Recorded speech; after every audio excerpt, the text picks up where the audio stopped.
Zita rangu ini ndinoitwa Tawedzera, ndo zita rangu. Ndakaberekwa 1981.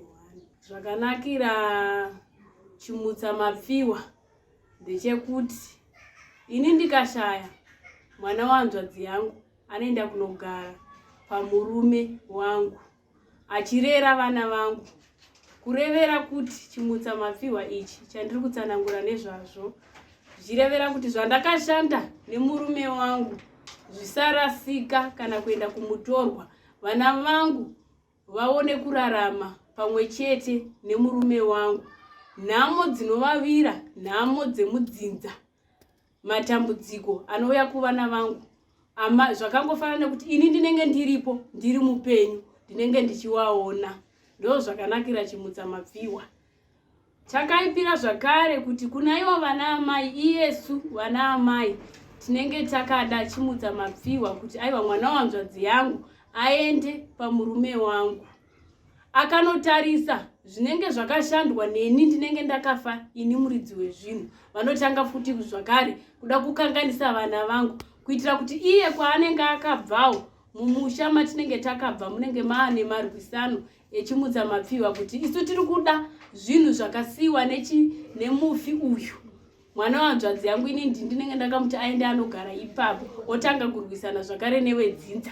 Ndo zvakaipira zvakare chimutsamapfihwa. Asi ini mufi ndinenge ndakataura kuti mwana wehanzvadzi yangu aende ipapo, asi wedzinza rekwangu ava ndo vanenge vakunetsa mwana wehanzvadzi yangu ivo vachiti vari kuda zvinhu izvozvo. Ndo zvakashatira futi chimutsamapfihwa ichi. Tinonzi Evelyn Benyure, ndogara muno muKambozuma. Chimutsamapfihwa chakanakira pakuti vanenge vari vana vasisi, vanenge ndine ndichivachengeta. Mabatiro andinovaita nemabatiro avanozoitwa nastep mother vakasiyana, saka ndine ndichitovabatawo sevana vangu, saka ndovabata zvakanaka. Chimwewo chazvakaipira ndisingazivi kuti sisi vanenge vakafanei ende vebamukuru vanoita nezvei. Zvimwe zvinhu zvinounza zvirwere futi zvakawanda wanda, saka hauzonyatsoziva kuti zviri safe here kana kuti hazvisi. Ini ndinoti chimutsamapfihwa chakanaka nokuti tinoramba tine ukama kuitira vana vakasiiwa ndo vatinenge takutarisa, nokuti tiri kuzoona vamwe vana vachiabhuswa nana step mother, vachirohwa vachipiswa kana kuenda kuchikoro chekwanenge vasisaende kuchikoro, vanenge vangoitiswa mabasa epamba. Saka ini ndonoti chakanaka.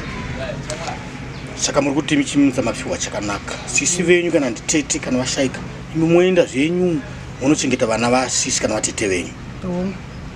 Ko kunayo baba mukuru vasarava mune muchipaitawo sei?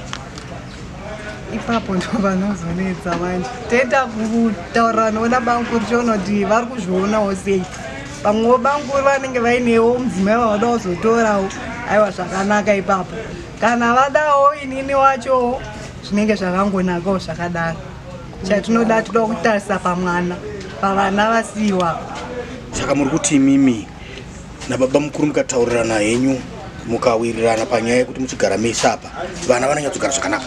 Eya, ndozvonoti vana vanozogara zvakanaka, nokuti tiri kuonawo mwana asisaende kuchikoro vakuabhiswa nana step mother, vachirohwa vachiitwa sei. Saka vana ndo vatinochida kuona